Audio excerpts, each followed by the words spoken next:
Je bénéficiais de la grâce de vivre à l'orée d'une forêt au pied d'un ruisseau dont le clapotis berçait mes réflexions et parfois ma rêverie. C'est justement dans ce havre de paix que mon regard croisa l'œil vif et attentif d'une biche en réalité. Il y en a eu trois qui se suivaient, mais c'est le regard de la première qui capta mon attention.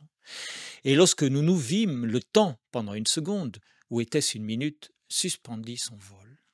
Et dans cet œil immense et noir, j'ai vu la curiosité, un peu de crainte aussi, l'inquiétude en tout cas de mettre en sécurité la harde qui l'accompagnait et dont elle ouvrait le chemin. Éclaireur aux pieds sûrs dont le fauve du poil, parsemé de taches de lumière diaphane, passant au travers la canopée, la faisait dans cet instant d'incertitude suspendue, ressembler à une figure pensive qui semblait me demander ami ou ennemi.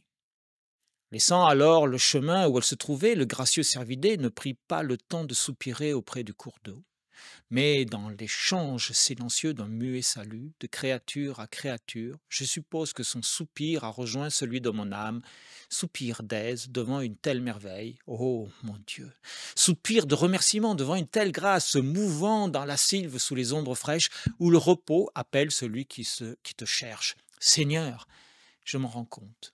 Plus que d'eau, c'est de toi que j'ai soif, mon Dieu. Alors, l'espérance que j'ai perçue dans l'apparition de cet animal, rappel vivant de ta création, m'interroge sur moi-même. Vous interrogez-vous vous-même également sur votre place dans l'univers, sur cette terre? C'est un vertige, n'est-ce pas? On dit que lorsqu'on est pris par le vertige, il ne faut pas regarder en bas au risque de chute, mais au contraire, poser son regard sur l'horizon, au loin. C'est ce que je vous propose, car, comme la biche, nous soupirons alors après la sécurité de la source de vie.